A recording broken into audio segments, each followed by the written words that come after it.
Salam saudara kasih Tuhan. Pada pagi hari ini kita memperingati hari kematian Tuhan Yesus.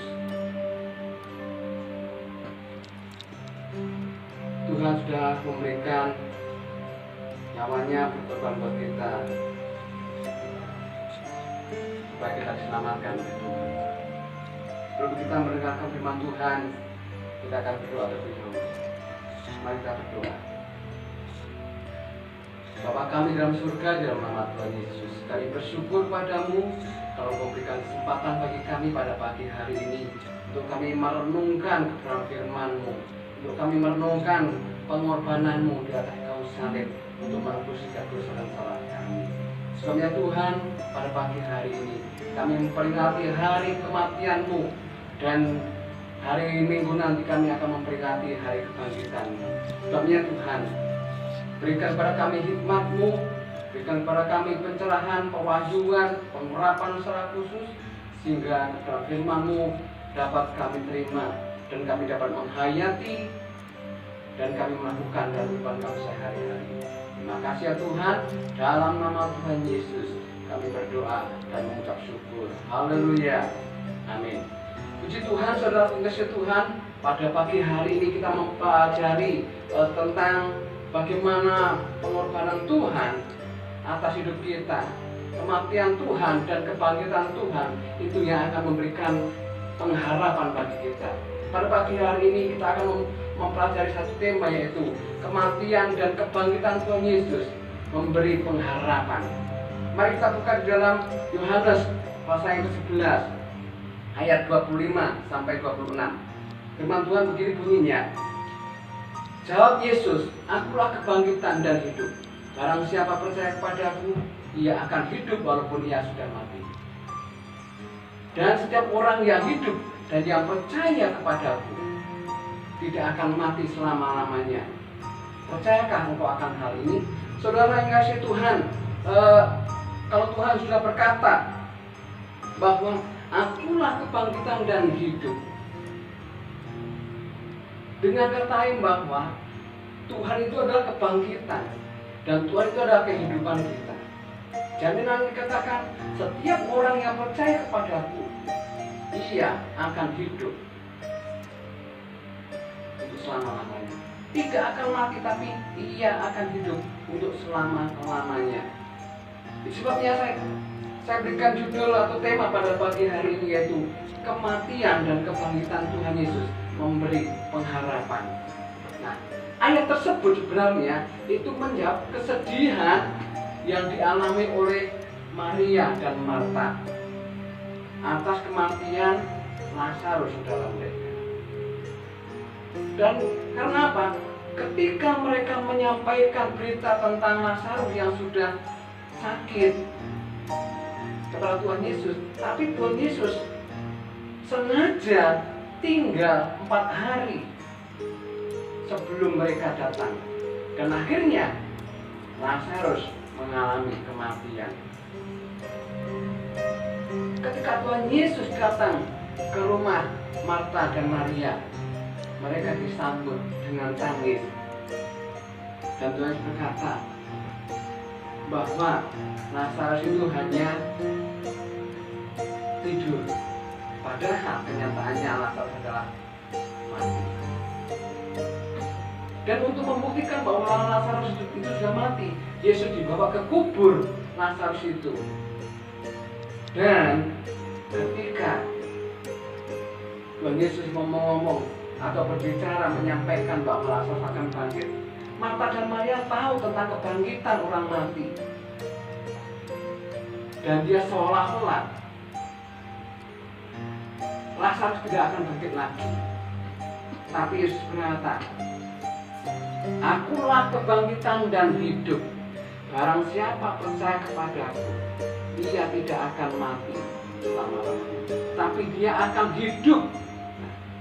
Sebabnya saudara kasih Tuhan, Tuhan Yesus ingin menegaskan bahwa melalui kematian dan kebangkitan Tuhan Yesus memberi pengharapan bagi orang yang percaya padanya. Bukti kematian Tuhan Yesus di dalam Lukas pasal 23 ayat 44 sampai 49. juga Markus 15 ayat 37 sampai 39.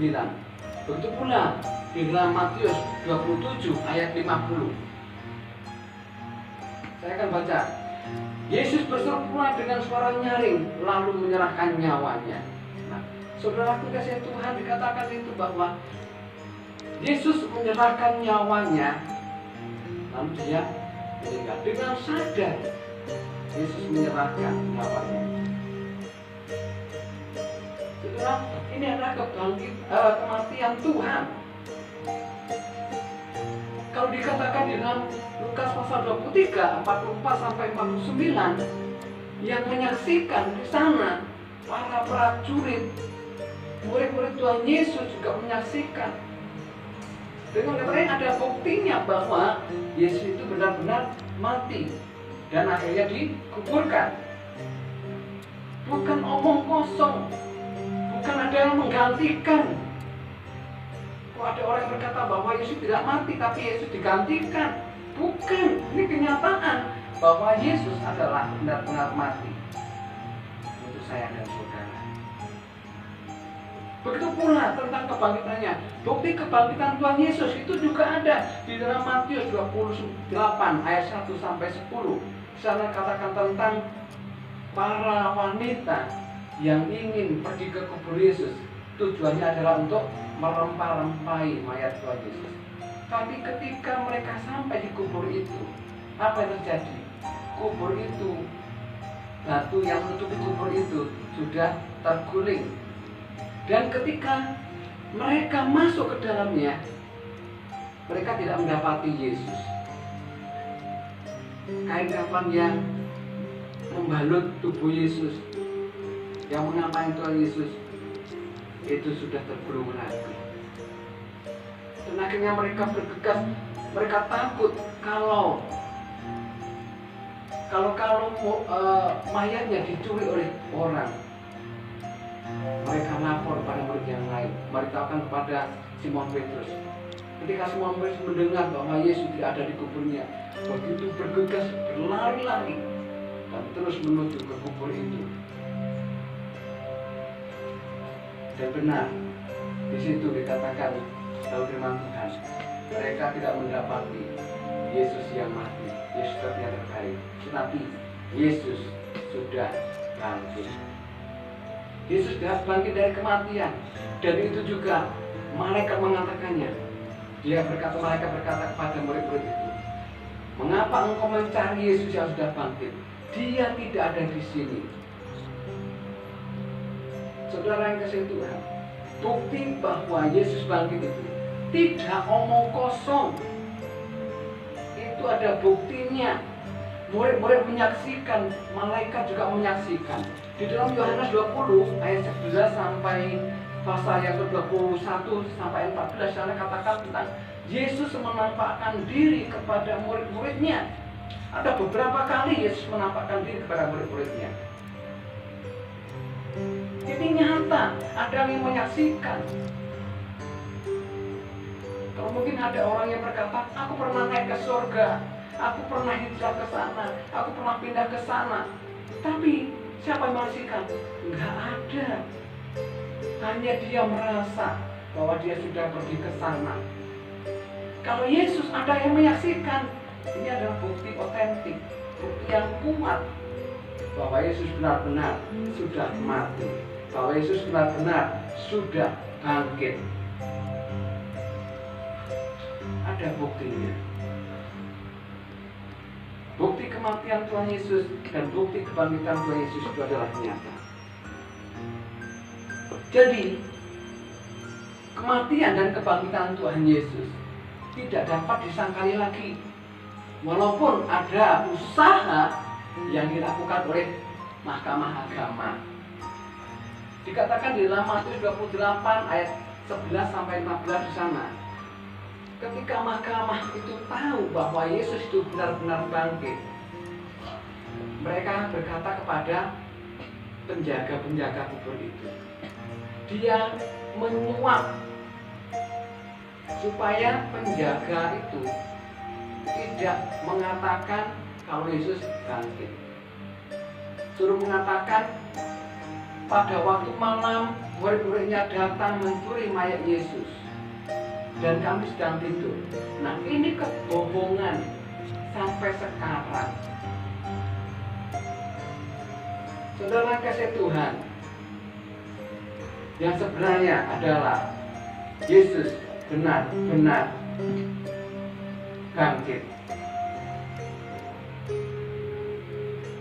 Saudara yang kasih Tuhan, bagaimanapun apapun yang akan dilakukan usaha manusia untuk mengelabui, untuk membohongi, untuk tidak berkata yang benar, tapi kok kenyataannya bukti itu nyata. Faktanya tidak bisa disangkali lagi, faktanya tidak bisa dipungkiri bahwa Yesus benar-benar mati dan Yesus benar-benar bangkit.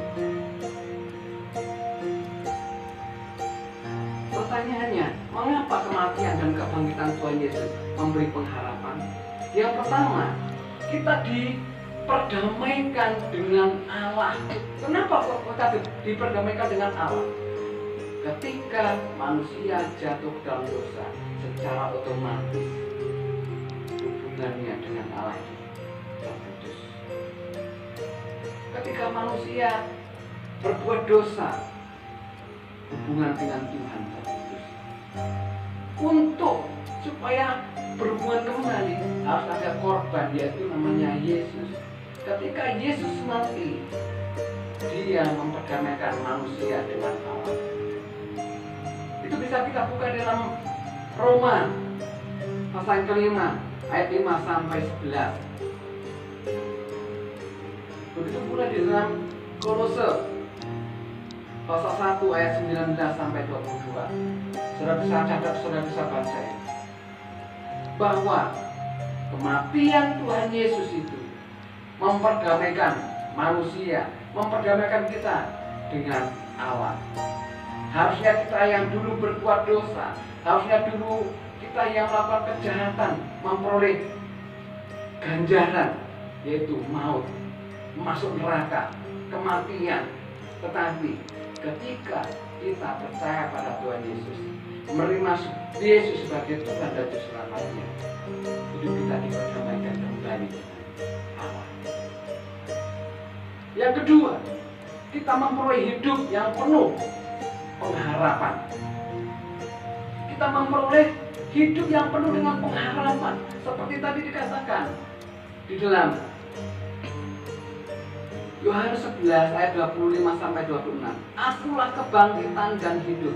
Barang siapa yang percaya kepadaku, ia akan hidup walaupun dia sudah mati. Saudara, ini adalah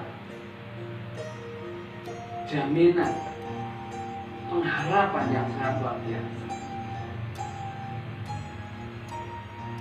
Coba kita buka di dalam 1 Petrus pasal yang ketiga, 1 Petrus 1 ayat 3 sampai 5. 1 Petrus 1 ayat 3 sampai 5. Saya baca.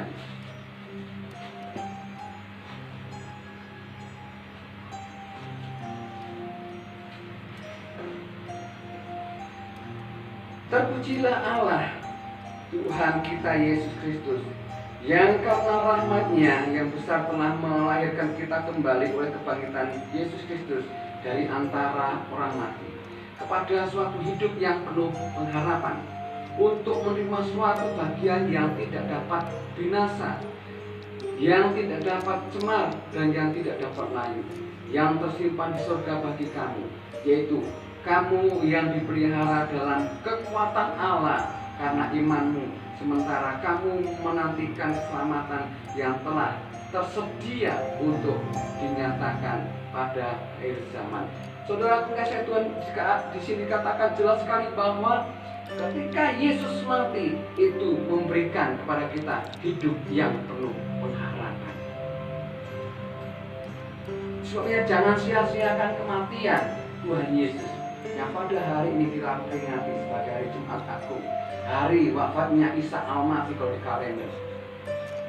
Makanya kesempatan bagi kita untuk menghayati, untuk memperingati kematian Tuhan Yesus untuk menebus setiap dosa saudara dan saya pada saat ini. Saudara bisa catat juga di dalam Efesus pasal 2 ayat 4 sampai 7. Di dalam 2 Korintus 5 ayat 15. Di sana sangat jelas bahwa kematian Tuhan Yesus memberikan jaminan kepada kita untuk memperoleh hidup yang penuh dengan pengharapan. Poin yang ketiga, mengapa kematian dan kebangkitan Tuhan Yesus memberi pengharapan? Poin yang ketiga adalah kita memperoleh keselamatan dan berkat-berkatnya. Kita memperoleh keselamatan dan berkat-berkatnya. Luar biasa, saudara. Setelah kita diberikan keselamatan, tentunya keselamatan ini bukan hanya sementara, bukan hanya nanti ketika kita mati selamat. Enggak, keselamatan ini adalah keselamatan dunia dan akhirat. Kita buka dalam 2 Korintus 1. 2 Korintus pasal 1 ayat 11, ayat 10 sampai 11. 2 Korintus pasal 1 ayat 10 dan ayat 11. Begini bunyi firman Tuhan. Dari kematian yang begitu ngeri, Ia telah dan akan menyelamatkan kami. Kepadanya kami menaruh pengharapan kami bahwa Ia akan menyelamatkan kami lagi. Karena kamu juga turut membantu mendoakan kami supaya banyak orang yang mengucap syukur atas karunia yang kami peroleh berkat banyaknya doa mereka untuk kami. Saudaraku yang dikasihi Tuhan, kematian dan kebangkitan Tuhan Yesus Kristus. Poin yang ketiga adalah supaya kita memperoleh keselamatan dan berkat-berkatnya. Sebab itu, mari di kesempatan yang sangat baik ini kita hayati kematian dan kebangkitan Tuhan Yesus di dalam setiap kehidupan kita. Saudara, tentunya kita akan merasakan ketika kita menghayati. Mungkin sudah bisa membayangkan begitu luar biasanya pengorbanan Tuhan. Bukan hanya ketika waktu disalib, sebelum disalib pun Tuhan Yesus sudah mengalami penganiayaan yang sangat luar biasa. Tuhan Yesus tidak pernah bersalah, tetapi Dia dipersalahkan, dihakimi, dianiaya, disiksa, bahkan sampai mati di atas kayu salib. Oleh sebab itu, saudara kasih Tuhan, yakin dan percayalah bahwa kematian dan kebangkitan Tuhan Yesus akan memberikan pengharapan bagi saudara dan saya untuk memperoleh hidup yang kekal, keselamatan yang kekal. Tuhan sediakan bagi kita, bahkan juga berkat-berkatnya. Di nama Tuhan, Tuhan memberkati kita semuanya lewat kebenaran firman Tuhan yang sudah kita pelajari pada saat ini. Tuhan berkati saudara dan kita semua. Mari kita berdoa. Terima kasih Tuhan, kami bersyukur buat kebenaran firman-Mu yang sudah kami pelajari pada pagi hari ini, yang mengajar pada kami bahwa kematian-Mu dan kebangkitan-Mu membuat pengharapan hidup kami menjadi pengharapan yang nyata, yang membangkitkan iman kami, yang menguatkan kami ketika kami beriman kepadamu, ketika kami percaya kepadamu bahwa pengharapan kami itu tidak sia-sia. Bahkan Engkau memberikan pengharapan yang pasti atas hidup kami ini. Terima kasih ya Tuhan Yesus buat kebenaran firman-Mu Tanamkan dan meteraikan firman-Mu di dalam setiap kami masing-masing yang sudah melihat tayangan ini, yang sudah memperhatikan, yang sudah mendengar tayangan ini. Sekalipun kami tidak bersama-sama dalam satu ruangan, tapi Roh-Mu menjamah mereka semuanya. Terima kasih ya Tuhan Yesus. Ajar pada kami untuk dapat kami mengingat, menghayati hari kematian-Mu dan hari kebangkitan-Mu, sehingga membuat iman kami semakin bertumbuh dan kami memperoleh pengharapan yang pasti, mempunyai hidup yang penuh dengan harapan akan keselamatan itu. Terima kasih Tuhan, kami bersyukur. Terima kebenaran firman-Mu ini di dalam nama Tuhan Yesus. Haleluya. Amin. Puji Tuhan, saudara pengasih Tuhan. Selamat memperingati hari kematian Tuhan Yesus dan selamat Paskah. Tuhan Yesus memberkati kita semuanya. Salam.